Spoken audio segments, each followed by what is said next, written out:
Hello hello.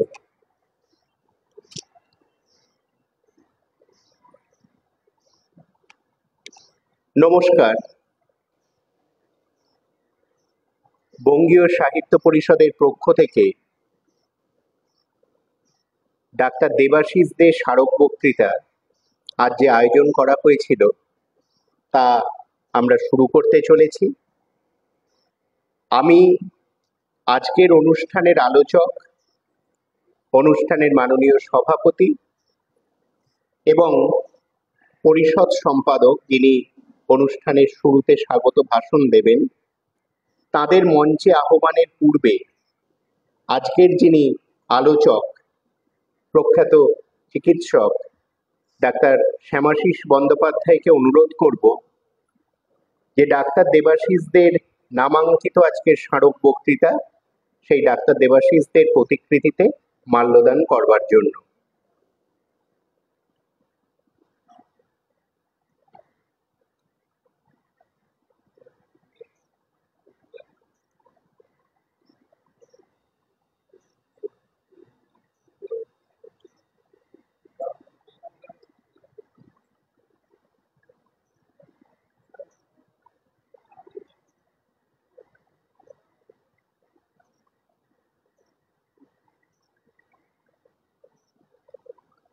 Doctor দেবাশিসদের প্রতিকৃতিতে মাল্যদানের মধ্য দিয়ে আজকের অনুষ্ঠান আমরা শুরু করলাম। এবার আজকের অনুষ্ঠানের মাননীয় সভাপতি, পরিষদ সভাপতি শ্রী রতন কুমার নন্দী, আজকের আলোচক ডাক্তার শ্যামাশিস বন্দ্যোপাধ্যায় এবং পরিষদ সম্পাদক শ্রী রমেন কুমার শরকে অনুরোধ করব মঞ্চে আসবার জন্য।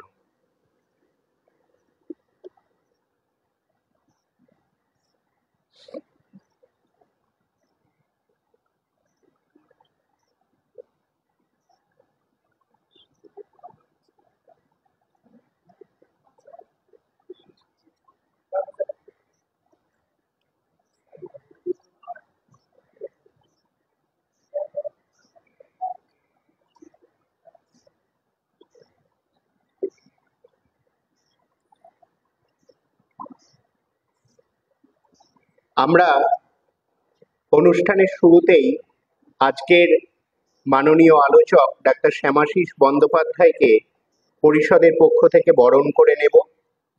তাকে উত্তরীয় পরিয়ে ও পুষ্পস্তবক দিয়ে বরণ করে নেবেন মাননীয় পরিষদ সম্পাদক শ্রী রমেন কুমার শর। তাকে সাহায্য করবেন শ্রীমতী সোমদত্তা চট্টোপাধ্যায়।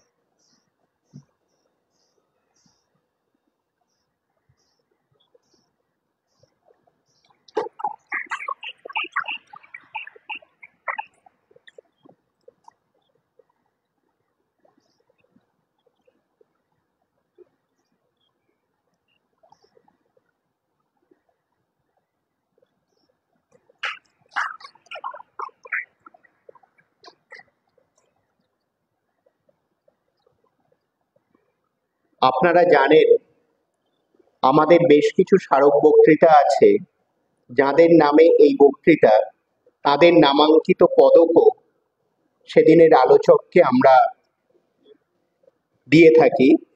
তো ডাক্তার দেবাশিসদের নামাঙ্কিত পদক আজকের আলোচক প্রখ্যাত চিকিৎসক ডাক্তার শ্যামাশিস বন্দ্যোপাধ্যায়কে পরিয়ে দেবেন পরিষদ সভাপতি শ্রী রতন কুমার নন্দী।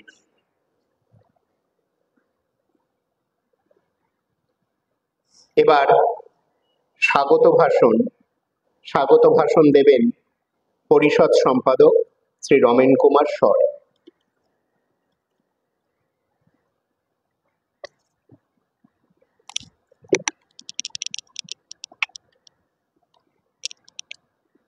নমস্কার। আপনারা প্রত্যেকেই জানেন আজকে ডাক্তার দেবাশিস দে স্মারক বক্তৃতা, এবং এটি বেশ কয়েক বছর ধরেই আমাদের বঙ্গীয় সাহিত্য পরিষদে আমরা আয়োজন করে চলেছি। আমাদের সাহিত্য পরিষদের প্রাক্তন সহসভাপতি রণধীর কুমার দে, যিনি স্বল্প বয়সে পৃথিবী ছেড়ে চলে গেছেন, ডাক্তার দেবাশিস দে তার পিতা। রণধীর বাবু আমাদের এই সাহিত্য পরিষদে কার্যনির্বাহক সমিতির অন্যতম সদস্য ছিলেন দীর্ঘদিন, এবং সহসভাপতি, সাধারণ সদস্য থেকে সহসভাপতি পর্যন্ত তিনি একাধিক জায়গায় ছিলেন। প্রখ্যাত কবি শঙ্খ ঘোষ তার অত্যন্ত ঘনিষ্ঠ বন্ধু ছিলেন রণধীর বাবু। শঙ্খবাবু সূত্রেই বঙ্গীয় সাহিত্য পরিষদের সঙ্গে তিনি সংযুক্ত হয়েছিলেন। পেশায় আইনের মানুষ, সরকারি অফিসে কাজ করেছেন, কিন্তু অত্যন্ত রবীন্দ্র অনুরাগী হিসেবে আমরা রণধীর বাবুকে দেখেছি। ওনার তখন অনেকটা বয়স, প্রায় 80 বছর বয়স। উনি সেই সময় আমাদের একটি প্রস্তাব দিয়েছিলেন যে স্বল্প বয়সে উনি ওনার পুত্রকে হারিয়েছেন, যে পুত্র ডাক্তার হয়েছিলেন, ভবিষ্যতে জনগণের সেবায় নিজেকে নিয়োজিত করার যখন অবস্থায় পৌঁছালেন, মাত্র 28 বছর বয়সে তিনি পৃথিবী ছেড়ে চলে গেছেন। সেই পুত্রের স্মরণে উনি বঙ্গীয় সাহিত্য পরিষদের একটি সভা আয়োজনের জন্য, আমাদের স্মারক বক্তৃতা আয়োজনের জন্য আমাদের অনুরোধ করেছিলেন। সেই সময় কার্যনির্বাহক সমিতি এটিকে মান্যতা দেয় এবং প্রতি বছর এই স্মারক বক্তৃতা আমরা আয়োজন করে চলেছি। যখন তিনি এটা দিয়েছিলেন তখন তার দুটো শর্ত ছিল। একটি শর্ত, যেহেতু চিকিৎসক পুত্রকে তিনি হারিয়েছেন, ফলে চিকিৎসার বিষয়ের সঙ্গে সম্পৃক্ত কোনো বিষয় যিনি বক্তৃতা দেবেন তিনি তার বিষয়কে তার মধ্যে রাখুন। দ্বিতীয়ত বলেছিলেন, যদি কোনো প্রখ্যাত চিকিৎসককে দিয়ে আমরা এই বক্তৃতা ব্যবস্থা করতে পারি তাহলে তা ভালো লাগবে। ইতিপূর্বে এই বক্তৃতা যারা দিয়েছেন তারা প্রখ্যাত চিকিৎসক। ভবতোষ বিশ্বাসের কথা আপনারা জানেন, সুদীপ্তবাবু আমাদের অত্যন্ত ঘনিষ্ঠ রামকৃষ্ণ মিশনে আছেন। এরা বলেছেন, এবারে আমরা পেয়েছি আর এক প্রখ্যাত চিকিৎসক। আপনারা করোনার সময় দেখেছেন প্রতিদিন টিভিতে অনেক ডাক্তার থাকতেন, তার মধ্যে যিনি অত্যন্ত সহজ সুন্দরভাবে এই বিষয়টাকে তুলে ধরতেন তিনি ডাক্তার শ্যামাশিস বন্দ্যোপাধ্যায়। তিনি আজকে আমাদের মধ্যে উপস্থিত হয়েছেন। তাকে যখন আমরা অনুরোধ করি, আমাদের কনভেনার পার্থ বলেন যে শ্যামাশিস বাবুকে যদি একটু যোগাযোগ করা যেত। ওনার সঙ্গে আমার আগেই আলাপ হয়েছে যে আমি যখন বর্ধমান বিশ্ববিদ্যালয়ের ডিন ছিলাম সেই সময় করোনা হয়, এবং সেই সময় আমরা বেশ কয়েকটি আলোচনা সভার আয়োজন করেছিলাম। তার মধ্যে একটা বিষয় ছিল করোনার ইম্প্যাক্ট, এবং শ্যামাশিস বাবু সবটাই তখন অনলাইনে হচ্ছে। শ্যামাশিস বাবু সেই বক্তৃতার কথা আমরা প্রত্যেকে মনে রেখেছিলাম। আমি প্রার্থকে বললাম, ঠিক আছে, আমি স্যারের সাথে যোগাযোগ করব। আমি ওনাকে যোগাযোগ করি। উনি আমাকে বললেন যে কি বিষয় নিয়ে বলতে হবে। তা আমি ওনাকে বললাম যে দেখুন, এইরকম আমাদের বিষয়। তখন বলল, আমাকে একটু সময় দিন, আমি আপনাকে জানাচ্ছি। তারপর উনি যে বিষয়টা বলেছেন আপনাদের সামনে লেখা আছে, ওষুধ খাচ্ছি মানবো কেন। শুনে আমি তো আর মেডিকেল পার্সন নই। আমি বললাম, স্যার এটা কিরকম বিষয় হবে। তখন শুধু একটু ইঙ্গিত উনি দিয়েছিলেন, আজকে বিস্তৃতভাবে বলবেন। যে আমরা পাশ্চাত্যের প্রভাবে ওষুধে অভ্যস্ত হয়ে পড়েছি। এই ওষুধের অভ্যাস থেকে এটা আমাদের ঠিক নয়। আমাদের জীবনযাত্রা অন্যভাবে আমরা ভাবতে পারি। আমি সেদিকটা নিয়ে একটু বলার চেষ্টা করি। আমরা অত্যন্ত আনন্দিত আজকে তার মতো একজন সুবক্তা, প্রখ্যাত চিকিৎসককে আমরা আমাদের মধ্যে পেয়েছি এবং আমরা প্রত্যেকে উপকৃত হব এমন একটা বিষয় তিনি আজকে সভায় আলোচনা করবেন। মূল আলোচনায় যাওয়ার আগে আজকে বলে নিই, আজকে দেবাশিস, যার ডাক্তার দেবাশিস দে, যার নামে স্মারক বক্তৃতা, আমাদের সামনের বেঞ্চে তার পরিবার, তার ভাই এবং মা, দিদি দিদি এবং ভাইকে আমরা পেয়েছি, পরিবারের পক্ষ থেকে তার উপস্থিত হয়েছেন। উনিও ডাক্তার। তো যে দেবাশিসদের নামে স্মারক বক্তৃতা, তার সম্পর্কে দু চার কথা আমাদের বলা আবশ্যক। কৃত্য দেবাশিসদের এই যে পরিবার, এরা মূলত খুলনা জেলার মানুষ। স্বাধীনতার সময় এখানে আসেন। পিতা রণধীর দে, তার ইচ্ছা ছিল ম্যাট্রিক পাশ করে আচার্য প্রফুল্লচন্দ্র রায় প্রতিষ্ঠিত দৌলতপুর কলেজে বিজ্ঞান বিষয়ে পড়াশোনা করবেন। তিনি এদিকে চলে আসেন এবং ময়মনসিংহের মুক্তগাছা গ্রামের গজেন্দ্রচন্দ্র হরির কন্যার সঙ্গে তার বিবাহ হয়, তৃপ্তি হোর।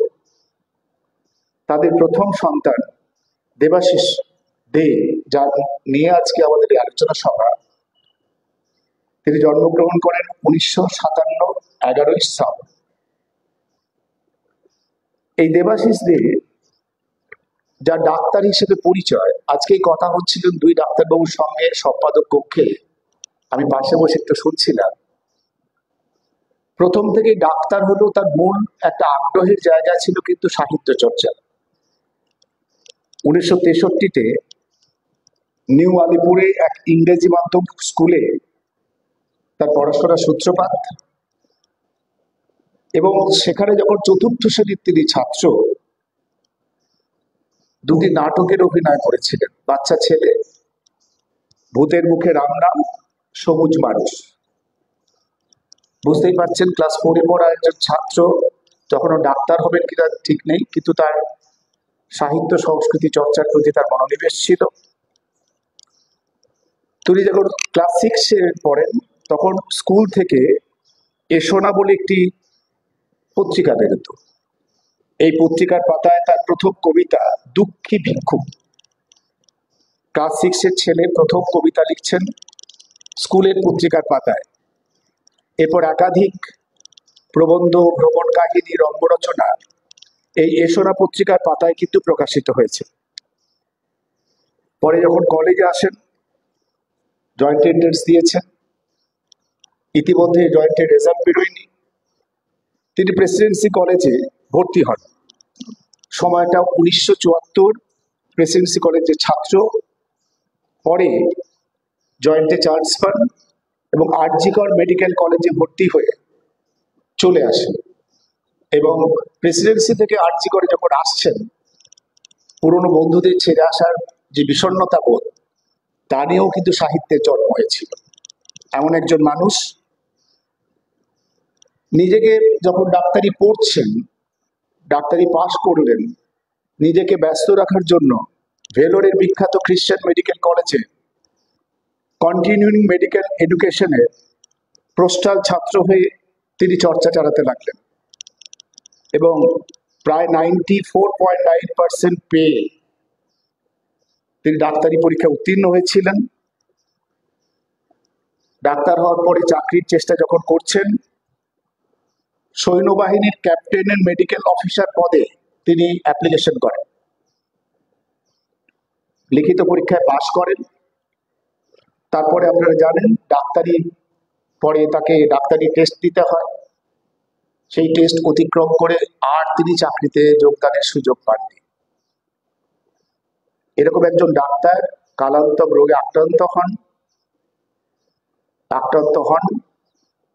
তার পরিবারের কাছ থেকে আমরা যেটুকু তথ্য পেয়েছি আমি একটু পাঠ করছি। যখন তিনি অত্যন্ত অসুস্থ হয়ে আছেন, মায়ের কাছে তিনি বলছেন, মা, তবে আমি ঘুমিয়ে পড়ি। ডাক্তারি না জানা স্নেহশীলা মা মনে করলেন রোগাক্রান্ত সন্তান একটু সাময়িক বিশ্রাম নিতে চাইছে, একটু পরে আবার জেগে উঠবে। তিনি সম্মতি দিলেন। বাড়িতে 15 দিন আর হাসপাতালে 1 মাস 10 দিনের যে সংগ্রাম তা শেষ হলো 31 মার্চ 1986। মাত্র 28 বছর 8 মাস বয়সে তিনি পৃথিবী থেকে চলে গেলেন। তারই স্মৃতির উদ্দেশ্যে আজকে আমাদের এই আলোচনা সভা। আমাদের যিনি বক্তা, তার কথা আপনারা, তাদের নতুন করে তার আবার পরিচয় দেওয়ার কিছু নেই। তাকে চেনেন না এমন বাঙালি খুব কম আছেন। কারণ শ্যামাশিস বন্দ্যোপাধ্যায় হেয়ার স্কুলের প্রাক্তনী।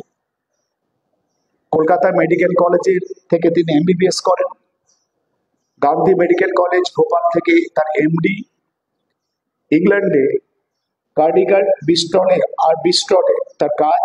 MRCP CCST করে তিনি এখন অত্যন্ত সুপ্রতিষ্ঠিত স্বনামধন্য চিকিৎসক হিসেবে বাংলায় বিরাজমান। বর্তমানে অ্যাপোলো হসপিটালে তার কাজ শুরু, তিনি ওখানেই রয়েছেন। রয়্যাল কলেজ অফ ন্যাচারাল বোর্ডের তিনি পরীক্ষক। মেডিসিন অফ রিউমাটোলজির তিনি বিশেষজ্ঞ একজন চিকিৎসক। এরকম একজন মানুষকে আমরা পেয়েছি। আসুন আমরা তার মুখে আমরা শুনি ওষুধ খাচ্ছি মানব কেন বিষয়ক আলোচনা। নমস্কার।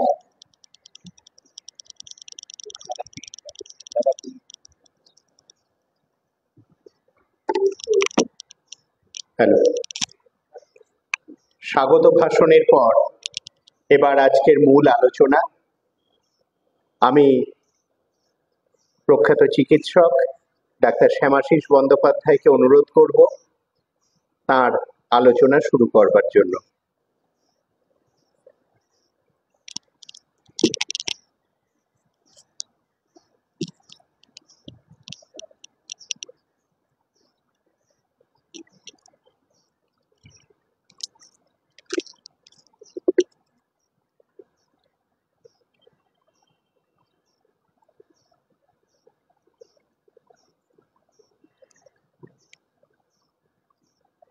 সবাইকে নমস্কার। আপনারা আমাকে এই বলবার এখানে একটা চান্স দিয়েছেন, এটা একটা আমার কাছে অসাধারণ পাওনা। এই বাড়িতে যে কোনোদিন আসতে পারবো, তারপরে একটা দুটো কথা বলতে পারবো এবং সেটা লোকে শুনবেন, এটা বিরাট সৌভাগ্যের ব্যাপার। ডক্টর দেবাশিস দে, যার যার স্মৃতির উদ্দেশ্যে আমাদের এই আলোচনা, তার উদ্দেশ্যে প্রণাম এবং তার বাড়ির সকলকে আমার আন্তরিক শ্রদ্ধা। আমরা আজকে যে কথাটা নিয়ে একটু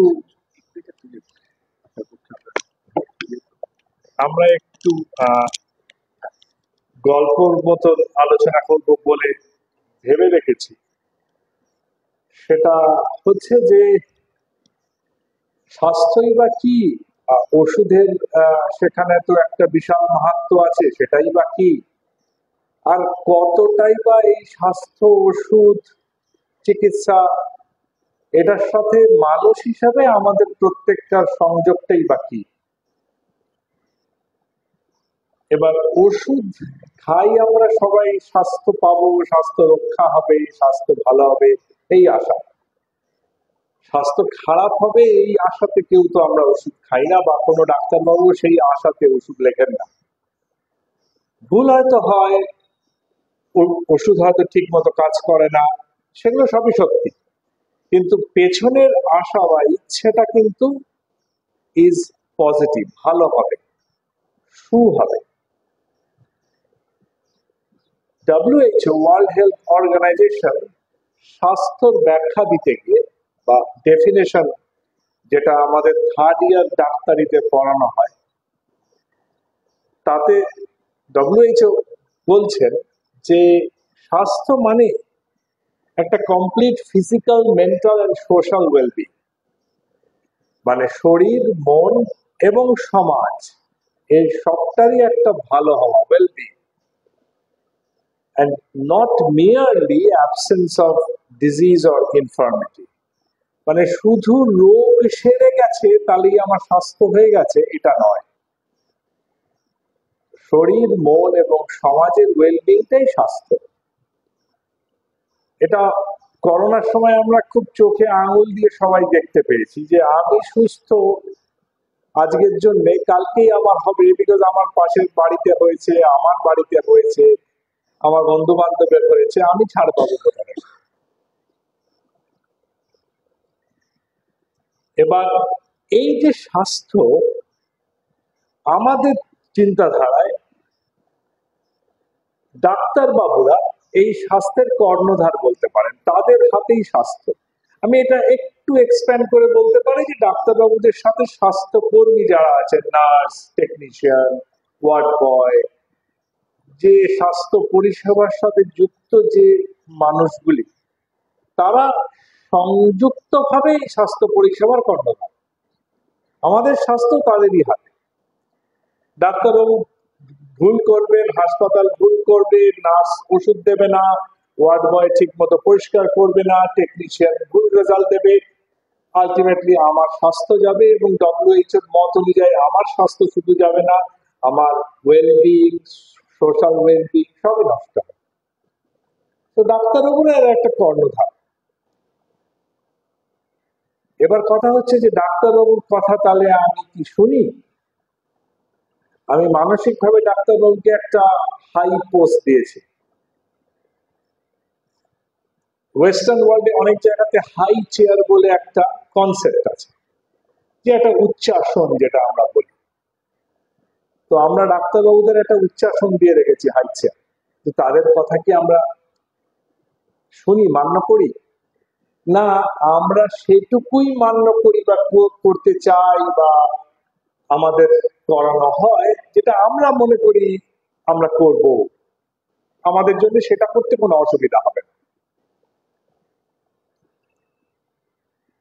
আমার পার্সোনালি মনে হয়, এটা হয়তো আপনারা একমত নাও হতে পারে, এখানে একটা কনসেপ্ট অফ গুড ম্যান আছে। গুড ম্যান মানে হচ্ছে যে আমরা সেই মানুষেরই কথা শুনি বা শোনার কথা ভাবি বা চেষ্টা করি যাকে আমরা মনে করি is good. Good in any sense. কেউ হয়তো খুব কথা ভালো বলে বলে গুড, কেউ হয়তো খুব বড়লোক বলে গুড, কেউ হয়তো খুব শিক্ষিত বলে গুড, কেউ হয়তো মানুষ হিসেবে খুব পরোপকারী বলে গুড, কেউ হয়তো খুব ভালো শিক্ষক বলে গুড। আমাদের এক্ষুনি কথা হচ্ছিল যে আমরা স্কুলে যে ছোটবেলায় সবাই মার খেয়েছি, এবং আমার সঙ্গে এনারা সব একমত হলেন, ওনারাও খেয়েছেন। ওই প্রত্যেকটি মাস্টারমশাইয়ের কাছে আমরা মার খেয়েছি, এবং আজকেও স্কুল ছাড়া এতদিন পরে মনে রেখেছি, বিকজ আমার চোখে ওই মাস্টারমশাইরা good, they were good human. So এইখানে একটা গুডনেসের ব্যাপার আছে।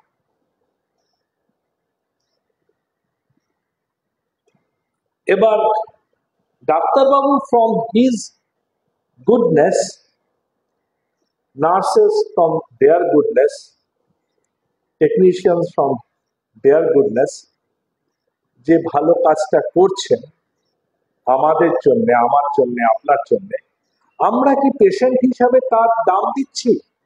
আমরা কি গুড পেশেন্ট? এবার গুড পেশেন্ট, ব্যাড পেশেন্ট কি করে হয়? ঠিক, যে পেশেন্ট ফিস দেয়নি তিনি ব্যাড পেশেন্ট, যিনি ফিস দিয়েছেন তিনি ঠিকঠাক পেশেন্ট, আর যিনি ডবল ফিস দিয়েছেন তিনি গুড পেশেন্ট। তা নয় ব্যাপারটা। গুড পেশেন্ট মানে হচ্ছে যে ইনফরমেশন কি আমাকে অ্যাকুরেট দিয়েছে।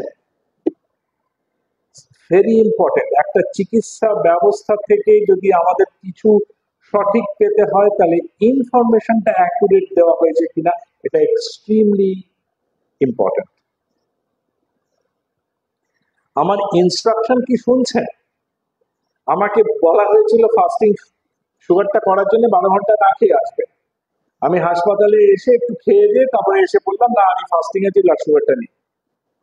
সেই সুগারটা বেশি হলো, সেই অনুযায়ী আমাকে ডাক্তার ওষুধ দিলেন, বাড়ি গিয়ে ওষুধটা খেলাম, সুগার একদম ছপ করে পড়ে গেল। এখন ডাক্তারবাবু ওই ফাস্টিং 250 হয়েছে দেখে আমাকে দিয়েছেন, যেটা অ্যাকচুয়ালি আমার ফাস্টিং 140 হওয়ার কথা। তাহলে accurate information, following instruction and seek clarification. আমি কি ক্লারিফিকেশন কিছু চেয়েছি, না আমি ধরে নিয়েছি ওটা ওই? প্রচুর পেশেন্ট আছেন, তার মধ্যে আমরাও আছি, আপনারাও আছেন, তারা বললেন আমাকে কিছু বলা হয়নি। এই আমাকে কিছু বলা হয়নি একটা বড় আমব্রেলা, যার মধ্যে সবকিছু থাকতে পারে। আমি কি জানার চেষ্টা করেছি? স্কুলে যখন স্যাররা জিজ্ঞেস করতেন কোনো প্রশ্ন আছে, এবং প্রশ্ন না হলে খুব রেগে যেতেন, যে স্যাররা ধরে নিতেন যে কিছু বোঝেনি, তাই না, কোনো প্রশ্ন নেই। তো ক্লারিফিকেশন, সঠিক খবর দেওয়া, যে ইনস্ট্রাকশন দেওয়া হচ্ছে সেটা পালন করা, আর কিছু বুঝতে না পারলে অকপটে ক্লারিফিকেশন চাওয়া, জানতে চাওয়া যে এটা কি করতে হবে, ঠিক বুঝলাম।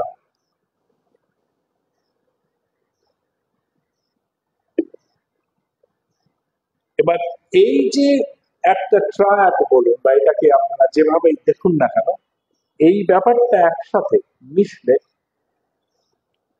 তখন একটা জিনিস তৈরি হয়, সেটা হচ্ছে নন রেসপন্ডিং পেশেন্ট। মুশকিল হচ্ছে আমরা ডাক্তারবাবুরা, আপনারা পেশেন্টরা, আমাদের দুজনেরই ধৈর্যের ভীষণ অভাব। একটা ওষুধ বা একটা চিকিৎসা বা একটা টেস্ট বা একটা কিছুতে আমরা দাঁড়াতে জানি না, শিখিনি, আমাদের ভালোও লাগে না, আমরা চটজলদি মার পেরে উত্তর চাই, এবং যার ফলে কি হয়, আমরা খুব সহজেই একটা নন রেসপন্ডিং তকমা পেয়ে যাই। ডাক্তারবাবু নন রেসপন্ডিং তকমা পেয়ে গেলেন, ওনার চিকিৎসায় কাজ হচ্ছে না, পেশেন্টও নন রেসপন্ডিং তকমা পেয়ে গেলেন, এই ডোজের ওষুধে কাজ হচ্ছে না, তাহলে অন্য ওষুধ দিতে হবে। কিন্তু ভেতরটা কেউ খতিয়ে দেখছেন না, যে কেন পেলেন না, কি কি কারণে আমরা এই জায়গাটা এসে পৌঁছালাম।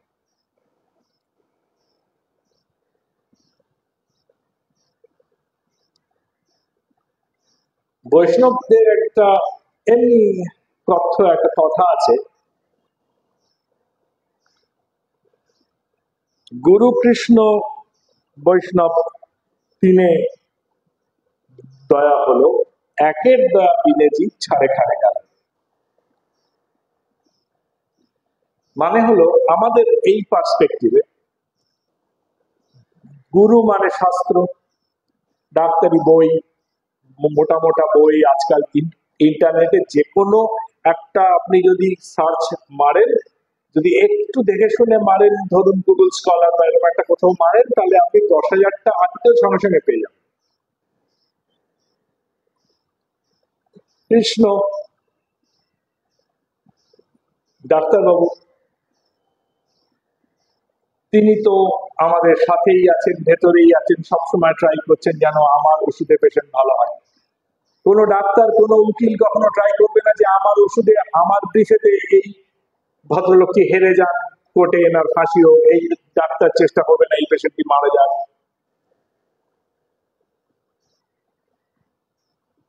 আর বৈষ্ণব হচ্ছে অ্যান্সিলিয়ারি ওষুধ, সার্জারি, বিভিন্ন রকম কেমোথেরাপি, রেডিয়েশন, যাই বলুন না কেন, সবাই আমাকে ট্রাই করছে আমার ভালো করার জন্য। কিন্তু মানে আমার অভাবে, আমার পার্টিসিপেশনের অভাবে, আমার ভালোত্বের অভাবে জীব ছাড়খাড় গেল, কোন রকমই লাভ হলো না।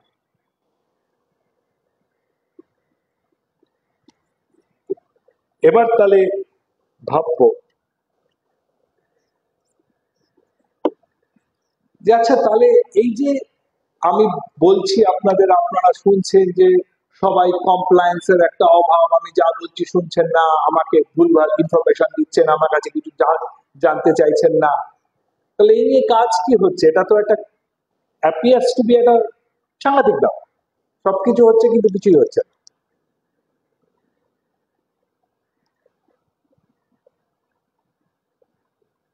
ডাক্তারিতে অনেক জার্নাল আছে, আপনারা জানেন, আপনাদেরও সাবজেক্টে, সবাইকার সাবজেক্টে অনেক জার্নাল আছে।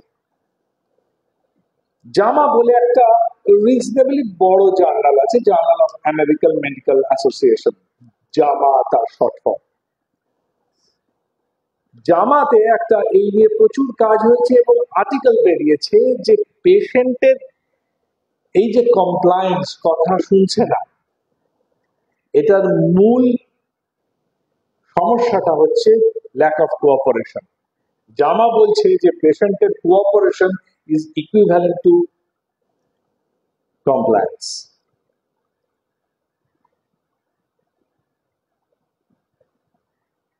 এবার আজকালকার আমেরিকান সোসাইটিতে আপনারা সবাই জানেন যে আমেরিকানরা চেষ্টা করে রিস্ক খুব কমাবার জন্য। কেন, রিস্ক হলে ইন্স্যুরেন্স, ইন্স্যুরেন্স হলেই পয়সা, পয়সা হলেই মুশকিল। সুতরাং আমেরিকানরা প্রচন্ড সময়, এনার্জি, পয়সা ব্যয় করে রিস্ক ম্যানেজমেন্ট করার জন্য। সব জায়গাতে দেখবেন রিস্ক ম্যানেজমেন্ট টুল, রিস্ক ম্যানেজমেন্ট এটা বিরাট ব্যাপার। তো ওই journal of health care risk management বলে একটা আমেরিকান জার্নাল আছে, বেশ ভালো জার্নাল।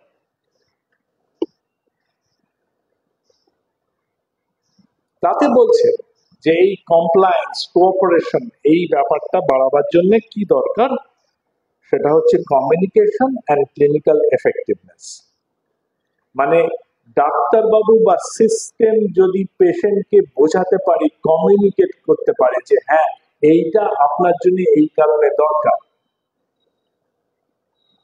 আর যেটা বলেন সেই ওষুধ বা চিকিৎসা, সার্জারি, কেমোথেরাপি, রেডিওথেরাপি যাই করুন না কেন, সেটা যদি কাজ করে তাহলে পেশেন্ট কমপ্লায়েন্ট হয়, কোঅপারেট করে, কথা শুনে।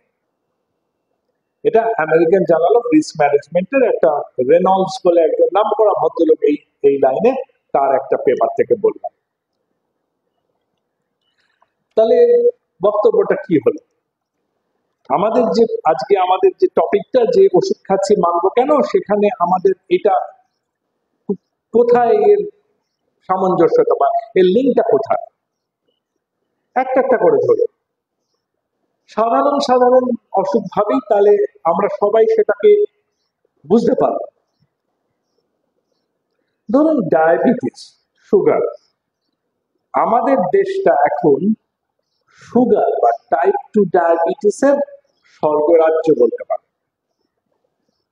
সাউথ ইস্ট এশিয়ার মধ্যে ইন্ডিয়ান সাবকন্টিনেন্ট 1 নম্বর জায়গায় আছে, একটু লোক সংখ্যা বেশি বলে অবশ্য। বাংলাদেশ অ্যাকচুয়ালি যদি পার্সেন্টেজ পয়েন্টে দেখেন বাংলাদেশ এগিয়ে আছে, কিন্তু আমাদের যেহেতু লোক সংখ্যা অনেক বেশি, ন্যাচারালি আমরা সব ব্যাপারেই তো সংখ্যার জোরেতে আমাদের একটা ইয়ে থাকবে, দাদাগিরি থাকবে। তো সেই দাদাগিরিটা এইখানেও আছে। এবার ডায়াবেটিসের সমস্যা হচ্ছে, আমার ডায়াবেটিস আছে, আমার সুগার 250, আমাকে দেখে কি কেউ কিছু বুঝতে পারবেন? পারবেন না। আমার ডায়াবেটিস নেই, আমার সুগার 80, আমাকে দেখে কিছু বুঝতে পারবেন? পারবেন।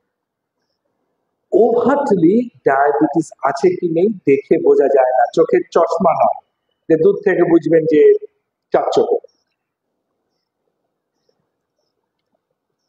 সেইটার অ্যাডভান্টেজ আমরা সবাই নিই, যে সুগারের সাথে যে মানাটা থাকে সেই মানাটা আমরা মানি না। আমরা ডায়েট মানি না, এক্সারসাইজ মানি না, মানতে চাই না। কেন মানি না? কমিউনিকেশন, যেটা দিয়ে তখন আসছিলাম, যে রিস্ক ম্যানেজমেন্টের একটা টুল। আমাদের ডাক্তারবাবুরা এনাফ করে বোঝান না যে ভাই এইটা না করলে তোমার এই হবে। আর সেকেন্ড হচ্ছে, আমরা গুড পেশেন্ট নই। ন্যাচারালি গুড ডক্টর যদি বোঝায়ও আমাদেরকে, আমরা সেটা পাত্তা দিই না। আমরা মিষ্টি খাই, অম্লান বদলে বলি না আমি খাই না। আমরা এক্সারসাইজ করি না, অম্লান বদলে বলি না হেদোর চারপাশে আমি রোজ 50 বার করে পাক খাই। এবার ডাক্তারবাবুরাও আমাদেরকে মানবার জন্য বার করেছেন HbA1c। যেদিনকে ফাস্টিং সুগারটা করবো তার আগের দিন রাত্রে কিছু খাবো না, ফাস্টিং সুগার 106, কিন্তু HbA1c 9.4। HbA1c একটা টেস্ট যেটা 3 মাসের ব্লাড সুগার কন্ট্রোলটা আমাদের দেখায়। তো ডাক্তারবাবু আমাকে বলছে, দেখি মশাই আপনার HbA1c 9.3, ফাস্টিং সুগার 106, এটা তো মিলছে না, রিপোর্ট ভুল আছে, কালকে রায়চৌধুরী থেকে একটা করতে হবে। রায়চৌধুরী থেকে করা হলো, একদম 9.6টা 10.2 হয়ে গেছে রায়চৌধুরী। তার মানে সেই পুরোনো পেশেন্টের যেটা দিয়ে শুরু করেছিলাম, যে information given, adherence to advice, taking medicine বা টেকিং দি অ্যাডভাইস। আমাকে ডাক্তারবাবু 4টে ওষুধ খেতে দিয়েছেন, আমি 2টো ওষুধ খাই। এই ব্যাপারটাতে আসবো একটু ডিটেলের পরে, বাট অনেক লার্জার পার্সপেক্টিভ 4টে ওষুধ খেতে দিয়েছেন, 2টো ওষুধ খাই, কেননা সবাই বলে দিয়েছে যে এত অ্যালোপ্যাথিক ওষুধ খাওয়া যাবে না। জামের বিচির গুঁড়ো, লাউ সেদ্ধ খেতে হবে, তাতে সুগার কমে যায়, না হলে রামদেব বাবারও একটা ওষুধ আছে, সেটাও খাওয়া যেতে পারে, কিন্তু অ্যালোপ্যাথিক ওষুধ এত খাওয়া যাবে না। ফল কি হবে? একটা পার্সেন্টেজ পেশেন্টের কিডনি সমস্যা হবে, তাদের ডায়ালিসিস লাগবে, হার্ট অ্যাটাক করবে, স্ট্রোক হবে, কিন্তু কজাল রিলেশনশিপটা আমাদের কাছে পরিষ্কার হবে না।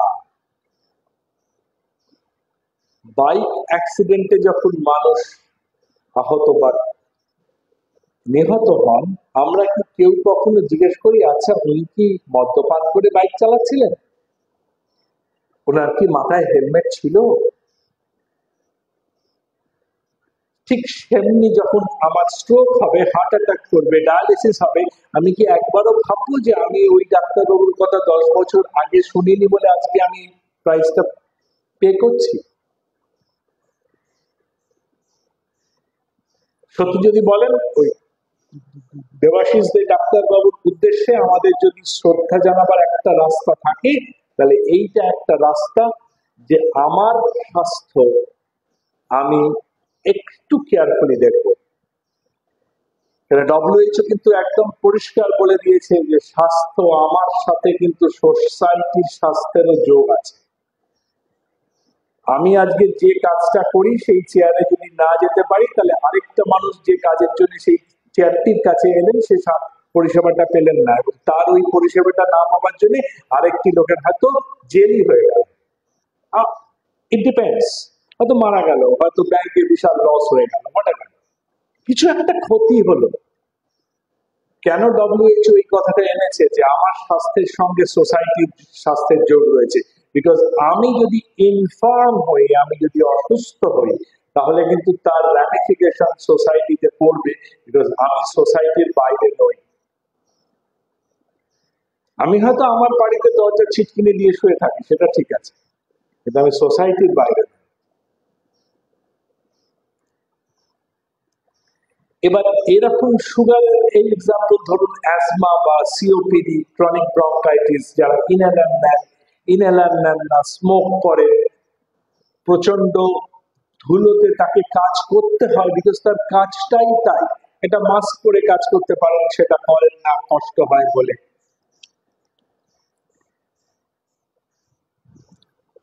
লিভারের সমস্যা আছে, আপনারা হয়তো আজকাল অনেকেই খেয়াল করছেন যে আজকাল আর মদ খেলে শুধু লিভারের অসুখ করে না, চপ সিঙ্গারা খেলেও করে,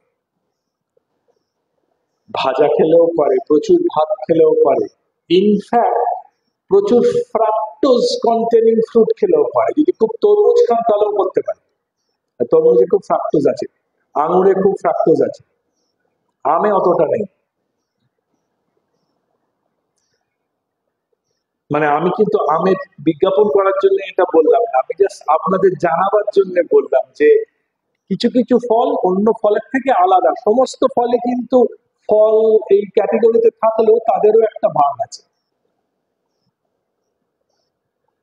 সো ওই যে অ্যাবনর্মাল গ্লুকোজ মেটাবলিজম, এর সঙ্গে ডায়াবেটিসের ডাইরেক্ট লিঙ্ক না থাকলেও ইনডাইরেক্ট লিঙ্ক আছে। ওই যে অ্যাবনর্মাল গ্লুকোজ মেটাবলিজম, যেটা মোস্টলি পেটে, ক্ষুদ্রান্ত্র, বৃহদান্ত্র বা লিভার, স্প্লিন, স্টামাক, এদের চারপাশে যে জালি বা যে ভ্যাসকুলার সিস্টেমটা আছে, তার সাথে যে ভিসেরাল ফ্যাটটা লেগে থাকে, সেই ভিসেরাল ফ্যাটে কিছু এনজাইম থাকে, তাদের গ্রুপ অফ এনজাইম বলে লাইপোপ্রোটিন লাইপেজ কমপ্লেক্স।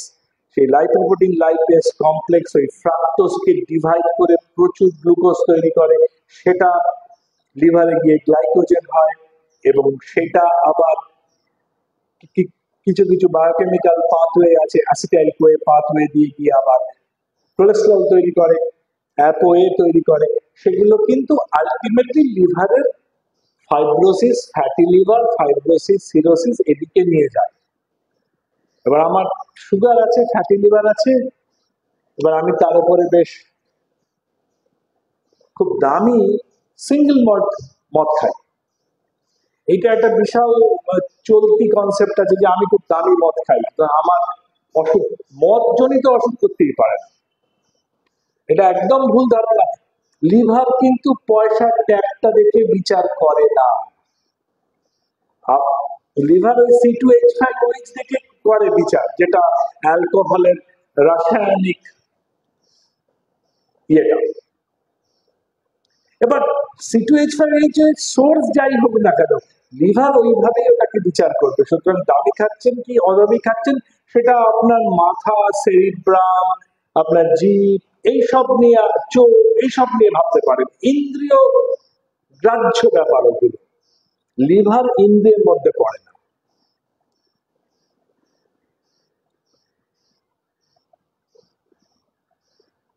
যেমন ধরুন একটু অ্যাবনর্মাল একটা অসুখের কথা বলি, এপিলেপসি। অনেকের আছে চাইল্ডহুড বা অ্যাডাল্ট অনসেট এপিলেপসি থাকে। এপিলেপসি একটা বিরাট কোনো ব্যাপার নয়, ওষুধ আর খান, ঠিক আছে, নয়তো 5 বছর কোনো এপিলেপসি হয়নি। এবার ডাক্তার বাবুদের বারণ করা ছিল যে খুব বেশি আলো বা চলন্ত আলো বা সার্কারিনা টাইপের যে আলো, যে আলোটা ঘুরছে এবং পাল্টাচ্ছে ভীষণ তাড়াতাড়ি, খুব বেশি শব্দ, এই ধরনের জিনিস কিন্তু এপিলেপসি প্রেসিপিটেট করে। এবার তার নাইট ক্লাবে যাবার দরকার নেই। এবার সেই ভদ্রলোক বা ভদ্রমহিলা নাইট ক্লাবে গেলেন, গিয়ে তার এপিলেপসি হল, সে একটা বিশাল হুলস্থুল ব্যাপার।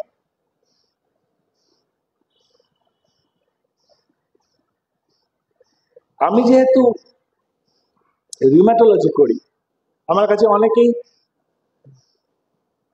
ব্যথা নিয়ে আসে, জয়েন্ট পেন, বিভিন্ন অস্থি সন্ধিতে ব্যথা। এবার হাঁটুর ব্যথা ওজন কমাবো না, এটা তো কাউন্টার ইনটুইটিভ, তাই না? আমার যদি ওজন 80 কিলো হয়, এই হাঁটু দিয়ে 40 কিলো যাচ্ছে, ওই হাঁটু দিয়ে 40 কিলো যাচ্ছে, সিম্পল। সো এই যে বিভিন্ন জিনিস আমরা দেখছি, শুনছি, বুঝছি, কিন্তু মানছি না। এবার এর পেছনে কারণটা হচ্ছে আমরা কেন মানছি না? আমরা কি খুব বদমাইশ বলে মানছি না? না, তা তো নয়, অন্যান্য অনেক ব্যাপারে তো আমরা যথেষ্ট ভালো। কলকাতা এখনো ভারতবর্ষের একটা শহর যেখানে রাস্তায় লোককে জিজ্ঞেস করলে, দাদা সাহিত্য পরিষদটা কোন দিকে, আপনি যান, সেকেন্ড লাইটে বাদিকে গেলেই পেয়ে যাবেন, এক্ষুনি বলে দিল।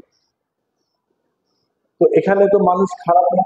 আপনি এই একই প্রশ্ন বম্বে বান্দাতে গিয়ে করে আমার উত্তরটা এনে দিন তো, বা দিল্লিতে একটা করলবাগে গিয়ে এই প্রশ্নটা করে আমার উত্তরটা এনে দিন তো, পারবেন না। আপনার কথাই শুনবেন, প্রশ্নই ওঠে না কথা শুনবেন। তা আমরা তো মানুষ খারাপ নই। তার কারণটা হচ্ছে আমাদের মাথাতে একটা জিনিস ঢুকে গেছে, আরে 3টে ওষুধে না হলে 5টা ওষুধ খাবো। মোটা হয়েছে তো কি হয়েছে, ওষুধ বেরিয়ে গেছে, তো রাইবেলসাস আছে, মনজারো আছে, মানে সেমাগ্লুটাইড, টিরজাপাটাইড, ইঞ্জেকশন নেবো, ট্যাবলেট খাবো, রোগ হবো। অসুবিধা হবে। সুগারের আজকাল কত ওষুধ বেরিয়ে গেছে জানেন আপনারা? ইনসুলিন তো আছেই, ইনসুলিন ছাড়াও কত ওষুধ বেরিয়ে গেছে। আর না হলে ইনসুলিন দেবো।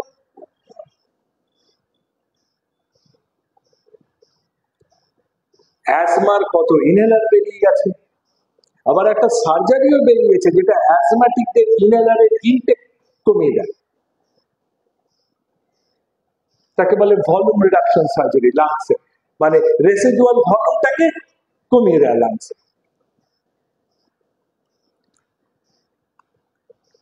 লিভার হলে খুব সুবিধা, ট্রান্সপ্লান্ট করে দেবো লিভার।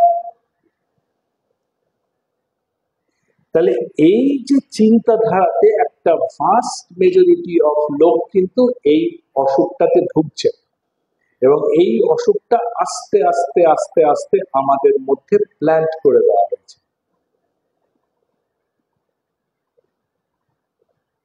এটা আপনি বলতে পারেন, মার্কেটিং বলুন, whatever you say, deep state বলুন, কি নামে বলবেন সেটা আপনার উপর। কিন্তু আপনার আমার ভেতরে এই জিনিসটা ধীরে ধীরে ঢুকিয়ে দেওয়া হয়েছে যে there is a solution for every single problem, so don't look back and curve your life. কোনো কষ্ট সহ্য করবেন না। খাওয়া না খাওয়াটা তো এটা কষ্ট সহ্য করা, অ্যাজমাতে তো ইনহেলার নেওয়া কষ্ট সহ্য করা। ভালো ভালো মিষ্টি এখান থেকে নকুল বাবুর দোকান খুব কাছে, সেখানে অত ভালো ভালো মিষ্টি, এগুলো না খাওয়া তো এটা বিশাল কষ্টের ব্যাপার। এক্সারসাইজ করতে যাওয়া সকালবেলা উঠে,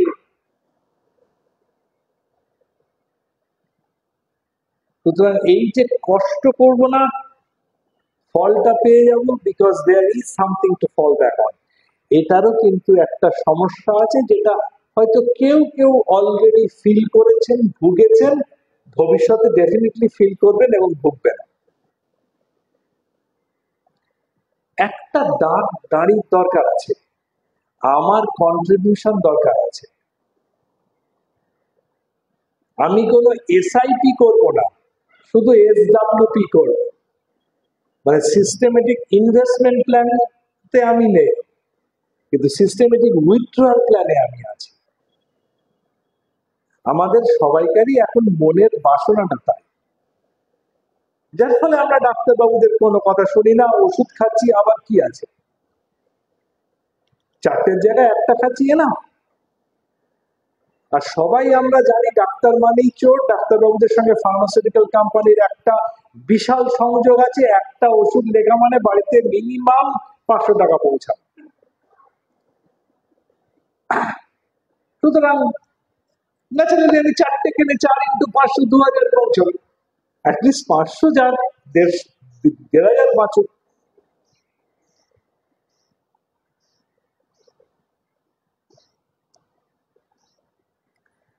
তাহলে আমি জানি অনেকটা বোধহয় বোর করে ফেলেছি না।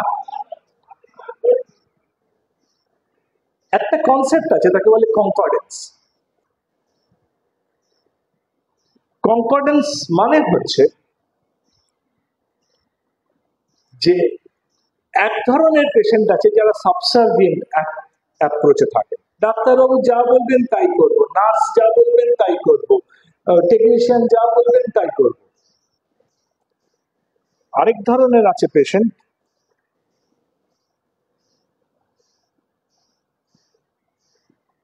যারা এটা ঠিক অপোজিট করে। তাহলে এই দু ধরনের পেশেন্টকে মিড পয়েন্টে কে আনবে? সেটা হচ্ছে থেরাপিউটিক কোঅপারেশন। থেরাপিউটিক কোঅপারেশন মানে হচ্ছে যে চিকিৎসাটা যদি ডাক্তার আর পেশেন্ট মিলে কোঅপারেটিভ ওয়েতে করেন, তাহলে আলটিমেটলি কনকর্ডেন্সটা আসবে।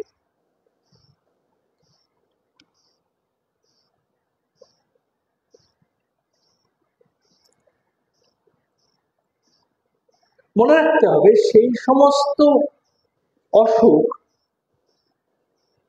যাদের লং টার্ম এফেক্ট আছে কিন্তু শর্ট টার্ম এফেক্ট নেই, সেখানে এই কনকর্ডেন্স ডিসকর্ডেন্স, মানবো না, শুনবো না, ওষুধ খাবো না, ডেলিবারেট অ্যাবস্টিনেন্স করবো, ইত্যাদি ইত্যাদি গুলো থাকে।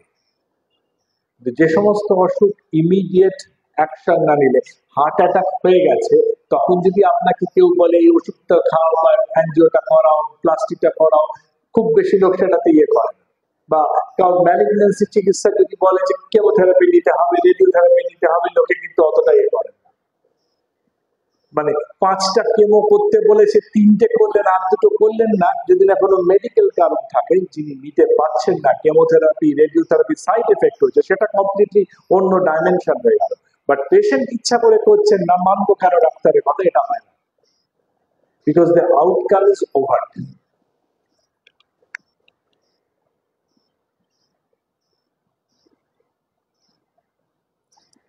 তার কারণটা হচ্ছে আমাদের মন। একটা 2 অক্ষরের সংস্কৃত শ্লোক বাংলাতে লিখে এনেছিলাম। কৃষ্ণ 10ম অধ্যায় 22 নম্বর শ্লোকে বলছেন, অনেক কিছু বলছেন, বেদের মধ্যে আমি সামবেদ, দেবতাদের মধ্যে আমি ইন্দ্র, ইত্যাদি ইত্যাদি। সেখানে বলছেন ইন্দ্রাণাং মনশ্চামি, ইন্দ্রিয়দের মধ্যে আমি মন। তো এই মনটা যদি আমরা ঠিক রাখতে পারি, এই যে মানবো কেন ব্যাপারটা থেকে যদি আমরা এইখানে বেরোতে পারি যে এই মনটা আমার কন্ট্রোলে, আমি জানি যে আমার এইটা হয়েছে, আমাকে এই জিনিসটা করতে হবে, করলে আমি তাড়াতাড়ি এখান থেকে এইভাবে ছুটকারা পাবো। এই মনটা যদি আমাদের দখলে আনতে পারি, সেটা শুধু পেশেন্ট বলে বলছি না, বোথ ডক্টর এন্ড পেশেন্ট, ডাক্তাররাও যদি এই মন থেকে ওষুধটা বা অ্যাডভাইসটা দেয় যে এই অ্যাডভাইসটা এই লোকটার জন্য দা অ্যাডভাইস, এটা একটা গসপেল, আর পেশেন্টও যদি ওই মনটা দিয়ে ওষুধটাকে নেন বা অ্যাডভাইসটাকে নেন যে এইটা নিলে আমি এই বিপদ থেকে বেরিয়ে আসতে পারবো, তাহলে এই গ্যাপটা আস্তে আস্তে কমবে। এবং এই যে ইন্টারভেনশনটা বললাম, মন, যেটা আমাদের ভগবত গীতা অনুযায়ী শ্রীকৃষ্ণ স্বরূপ, এই মনের ওপরে কিন্তু ওয়েস্টার্ন ওয়ার্ল্ডে প্রচুর কাজ হয়েছে এবং কাউন্সেলিং ইত্যাদি এরকম বিভিন্ন জিনিস ইউজ করা হয়েছে পেশেন্টরা যাতে ওষুধ খায় সেইটুকু দেখার জন্য। মনে রাখবেন 60 থেকে 70% মানুষ মাত্র ব্লাড প্রেশারের ওষুধ খান, 30 থেকে 40% খান না। হঠাৎ ব্লাড প্রেশারের কথা কেন বললেন ডাক্তারবাবু? আমি একটা রেডিও অনুষ্ঠানে তো একই কথা বলেছিলাম, এটা আমার খুব প্যাশন লাগে, খুব প্যাশন এটা নিয়ে ব্যাপারে। পৃথিবীতে যদি একটা ওষুধের চিকিৎসা করতে হয় অসুখে, আজকে যদি আমরা নর্থ কোরিয়া হয়ে যাই এবং কিম জং ডাং ইয়াং যদি বলে ভাই সব মানুষ একটাই খালি ওষুধ খেতে পারবে, বাকি ওষুধ খেতে পারবে না, আউট, তাহলে আমরা সবাই যেন হাত তুলি যে ব্লাড প্রেশারের ওষুধটা খাবো, বাকি ভাড় যা। কেন না, ব্লাড প্রেশারের ওষুধ খেলে সবচেয়ে বেশি ক্লিনিক্যাল বেনিফিট হয়, 50% রিস্ক রিডাকশন হয় from death, stroke, cardiovascular illness মানে হার্ট অ্যাটাক, স্ট্রোক, মৃত্যু, এই 3টে জিনিসের 50% রিস্ক রিডাকশন হয় শুধু blood pressure control. This is such a powerful treatment option. আর সেই ব্লাড প্রেশারের ওষুধ সাহেবরা western world, western European world, তারাও 60 থেকে 70% বেশি ওষুধটা খায় না, যাদের ওষুধ ফ্রিতে দেওয়া হয়। তাহলে ভাবুন মন ব্যাপারটা কতটা দরকার। এবং এই যে মানবো কেন রেবেলিয়াস, এই যে একটা অ্যাটিটিউড যে আমাকে যা করতে বলা হবে আমি তার উল্টোটা করবো, যদি বলে মিষ্টি না খেতে আমি মিষ্টি খাবো, আমাকে পড়তে বলেছেন কিছুতেই পড়বো না, এই রেবেলিয়াস অ্যাটিটিউড কিন্তু স্বাস্থ্য ক্ষেত্রে অত্যন্ত ডেট্রিমেন্টাল। সুতরাং আবারও একবার ডক্টর দেবাশিসদের উদ্দেশ্যে প্রণাম জানিয়ে আপনাদের সবার কাছে রিকোয়েস্ট রাখছি, সাজেশন রাখছি, যে যার যিনি ডাক্তারবাবু তিনি আয়ুর্বেদাচার্য হন, হোমিওপ্যাথিক ডাক্তারবাবু হন, অ্যালোপ্যাথিক ডাক্তারবাবু হন, যার যিনি ডাক্তারবাবু যে অ্যাডভাইসটা করেছেন সেটা একটু মন দিয়ে ভাবুন, যেটা কি শুনবো, বা যদি না শোনেন কেন শুনছেন না, তাহলেই দেখবেন অনেকটাই সমস্যার সমাধান হবে, আরো 10টা ওষুধ 10টা অসুখ ঘাড়ে চাপবে না। আশা করি সবাই ভালো থাকবেন, সুস্থ থাকবেন। Thank you sir.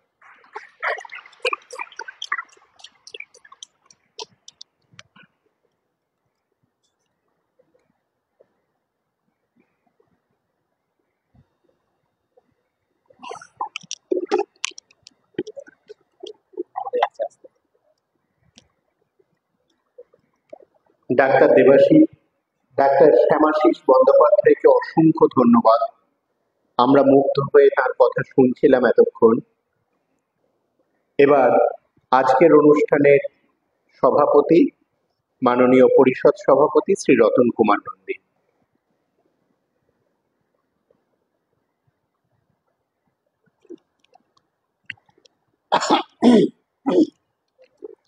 নমস্কার। আজকের অনুষ্ঠানে সভাপতি হিসাবে বক্তব্য রাখাটা আমার পক্ষে খুবই শক্ত ব্যাপার। প্রথমত বলি, শ্যামাশিস বন্দ্যোপাধ্যায় অত্যন্ত সুন্দরভাবে আমাদের যে রোগী হিসাবে, পেশেন্ট হিসাবে আমাদের দায় দায়িত্ব এবং সেটা পালন করা না করার দিকে আলোকপাত করেছে। আমার অস্বস্তির আরেকটা কারণ হয়েছে, আমার সামনে অন্তত তিনজন বলছি বড় ডাক্তার বসে আছেন, শঙ্করনাথ, সুবীর চট্টোপাধ্যায় এবং সুভাষিস দে। কাজেই এখানে মন্তব্য তারা যদি করতে পারতেন ভালো হতো। একে পাশে শ্যামাশিস বন্দ্যোপাধ্যায় এবং তার পাশেই রয়েছেন এই তিনজন বড় ডাক্তার, এবং শঙ্করবাবু তো মাঝে মধ্যেই বিভিন্ন জায়গায় বক্তব্য রাখেন। আমাদের এখানে কমেন্টস করার সুযোগটা নেই, থাকলে ভালো হতো। এরা হয়তো কিছু অতিরিক্ত কিছু তথ্য আমাদের দিতে পারতেন। আমি অসুবিধার যে দ্বিতীয় কথাটা বলছিলাম সেটা হচ্ছে, শ্যামাশিস বাবুর বক্তব্য শুনতে শুনতে প্রতিনিয়তই অনুভব করেছি যে এটা যে অপরাধগুলো পেশেন্টের পক্ষে, উনি একটা কথা বলেছিলেন যে শরীর মন সমাজের ওয়েলবিংটাই হচ্ছে স্বাস্থ্য, এবং সেক্ষেত্রে সবচেয়ে বড় ভূমিকা হচ্ছে ডাক্তার এবং তার সহকর্মীরা। আমার এটা খুব ভালো লাগলো যে চিকিৎসা মানে শুধু তো ডাক্তার নয়, তার সাথে টেকনিক্যাল স্টাফ এবং যারা নার্সিং স্টাফ আছে, ডায়েটিশিয়ান, তাদের কথাও তিনি উল্লেখ করেছেন। কিন্তু যেটা অনুভব করেছি, যে দোষগুলির কথা উনি বলেছেন সে দোষে কিন্তু আমি নিজেও দোষী। কারণ রাত্রে পড়াশোনা করতে করতে, কাজ করতে করতে অনেক রাত্রি হয়ে গেল ঘুমোতে। সকালবেলা যখন উঠে আমার শরীর চর্চা করা দরকার, এবং আমার মনে হয় আমার মতো অনেকেই আছেন, শরীর চর্চার দিকে আমরা সেই নজরটা দিই না, আমরা অনেকেই দিই না। এবং ঘুম থেকে দেরি করে উঠেই প্রতিদিনের রুটিনের কাজ করতে গেলে একটা আমাদের যেটা কি বাদ দিতে হবে না, শরীর চর্চাটাকে বাদ দিই। দ্বিতীয়, খাওয়ার ব্যাপারে যে ব্যাপারটা, ডাক্তারবাবু আমাকে ক্ষমা করবেন, যে যাদের ডায়াবেটিস আছে মিষ্টির দিকে তাদের একটা আকর্ষণ থাকে, আর যাদের পেটের গোলমাল আছে তারা কিন্তু তেলে ভাজাটা বেশি খেতে পছন্দ করে। কাজে এই নিষেধ অমান্য করার যে প্রবণতা, এটা তো আমাদের স্বাভাবিক ব্যাপার, সেটাকে মেনে নিয়ে আমরা চলি। আর আরেকটা তৃতীয়, আজকালকার দিনে সমস্যা দেখা দিয়েছে, অনেককে দেখেছি তারা একটু লেখাপড়া জানার লোক, ডাক্তারবাবু যেই ওষুধগুলো দিলেন, ওষুধগুলো ইন্টারনেটে সার্চ করে এটা খাওয়া উচিত কিনা, কতটা করা দরকার, তারা তার মধ্যেই করেন। এবং সোশ্যাল মিডিয়ায় আজকাল তো এমন কোনো রোগ নেই যে রোগের ট্রিটমেন্টটা করা যায় না তারা সব উপদেশ দিয়ে দেন এবং সেটাও আমরা ফলো করতে শুরু করি। ওই যেটা লাউসেরদের কথা বলছিলেন, এরকম অনেক কিছু উপদেশ আমাদের কাছে এসে পৌঁছয় এবং সেক্ষেত্রে নিজেরা স্বাধীনতা গ্রহণ না করে আমরা যেন ডাক্তারবাবুর পরামর্শটা মানি, অন্তত বাধ্য ছাত্রের মতো তাদের কথাগুলি শুনি, তাহলে নিজেরা ভালো থাকবো।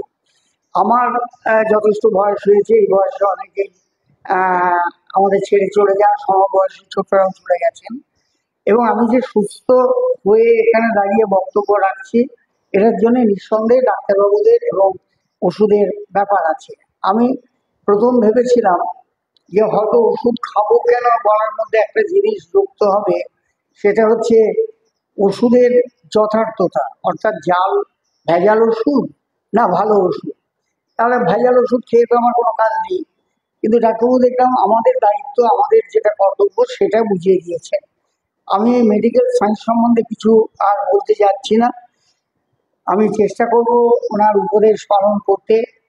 আজকের যে অনুষ্ঠান দেবাশিসদের স্মরণ বক্তৃতা, যিনি এটা আমাদের চালু করার সুযোগ করে দিয়েছিলেন, সেই রণদীপ দে আমার অত্যন্ত কাছের মানুষ ছিল, আমার চেয়ে বয়সে অনেকটাই বড়, কিন্তু এত ভালো খোলা মনের মানুষ।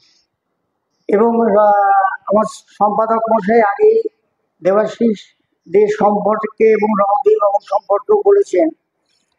আমরা ওই ফার্স্ট বেঞ্চে এখানে উনি বসতেন, প্রত্যেকটা সেমিনারে উনি থাকতেন, উনি প্রয়োজনে আমাদের উপদেশ দিতেন, উনি সহসভাপতি হিসেবে দায়িত্ব পালন করেছেন, নিজে খাওয়াতে ভালোবাসতেন, খেতেও ভালোবাসতেন এবং সেটা অনেক মজার গল্প আছে। এখন সে যদি কোনোদিন সুভাষিস বাবুর সাথে আলাদা দেখা হয় আমরা সে কথাগুলো বলতে পারবো।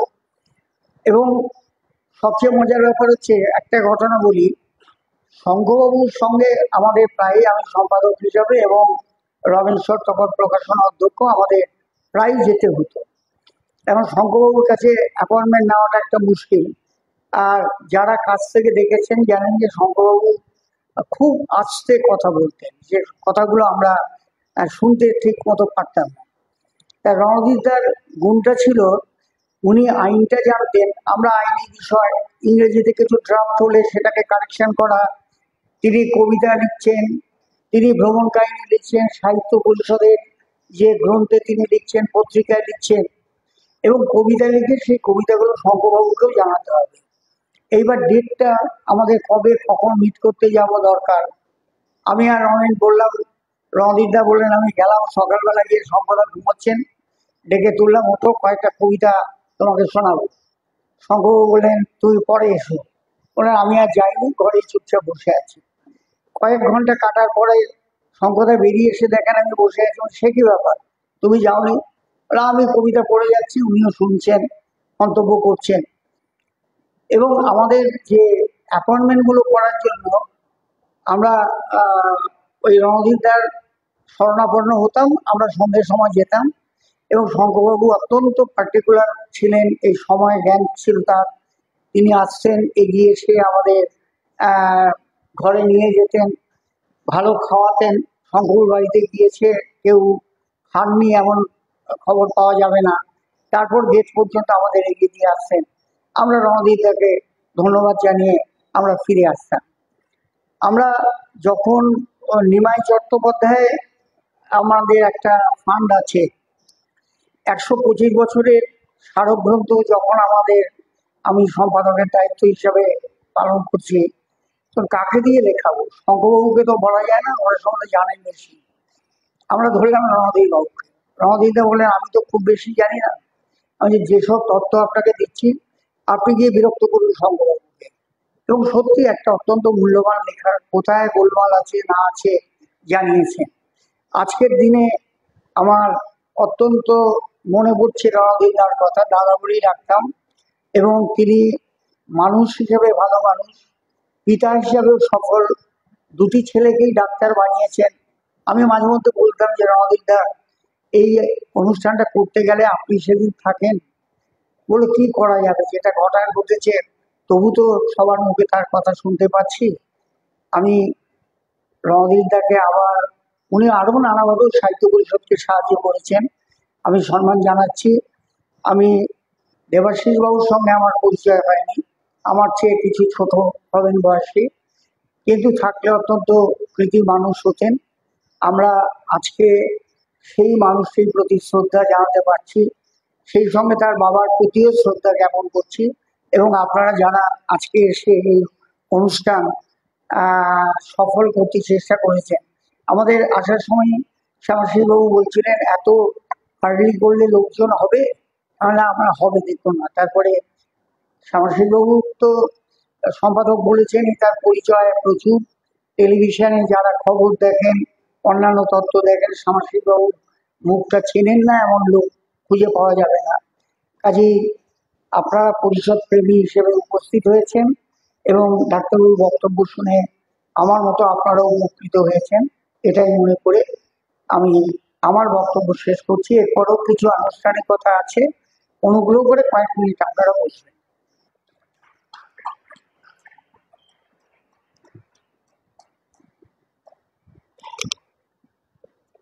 মাননীয় সভাপতি তার কথা বললেন। তিনি বলেছেন আমাদের প্রত্যেকটা অনুষ্ঠানেই একটা নিয়ম থাকে সবশেষে আনুষ্ঠানিক ধন্যবাদ জ্ঞাপনে। এবার আনুষ্ঠানিক ধন্যবাদ জ্ঞাপনের জন্য আমি মঞ্চে আহ্বান জানাই আমাদের বঙ্গীয় সাহিত্য পরিষদ কার্যনির্বাহক সমিতির মাননীয় সদস্য শ্রীমতী সুস্মিতা সাহা দত্তকে।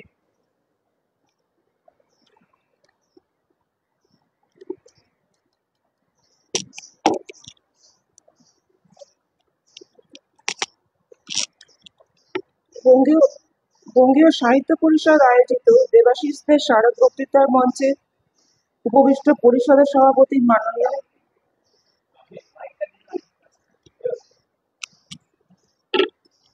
মাননীয় শ্রী রমেন কুমার সর, মাননীয় শ্রী পরিষদের সভাপতি মাননীয় শ্রী রতন কুমার নন্দী এবং সম্পাদক মাননীয় শ্রী রমেন কুমার সর, যাদের পরিচালনায় এই সভার আয়োজন করা হয়েছে, তাদের জানাই কৃতজ্ঞতা। বক্তা মাননীয় ডক্টর শ্যামাশিস বন্দ্যোপাধ্যায়, যার জ্ঞান সমৃদ্ধ বক্তব্যে আমরা ঋদ্ধ হলাম, তাকেও জানাই কৃতজ্ঞতা। এই সমৃদ্ধ স্মারক বক্তৃতার যার অর্থানুকূল্যে আয়োজন করা হয়েছে, অর্থাৎ রণজিৎ দে এবং তার উপস্থিত পরিবারবর্গকে জানাই অসংখ্য ধন্যবাদ। সামনে উপবিষ্ট মাননীয় শ্রোতৃবর্গ, যারা উপস্থিত না থাকলে আমাদের আলোচনা সভা সম্পূর্ণ হতো না, পরিষদের পক্ষ থেকে তাদেরকে জানাই অসংখ্য ধন্যবাদ। ধন্যবাদ জানাই সাহিত্য পরিষদের কার্যনির্বাহক সমিতিকে, ধন্যবাদ জানাই পরিষদের কর্মীবৃন্দ, যাদের যত্ন এবং পরিশ্রমে সভাটি সজ্জিত এবং ত্রুটিমুক্ত হয়েছে। ধন্যবাদ তাদেরকেও জানাই যাদের সহযোগিতায় শব্দ ব্যবস্থা এবং তড়িৎ ব্যবস্থা সুসংগঠিত হয়েছে। সকলকে ধন্যবাদ।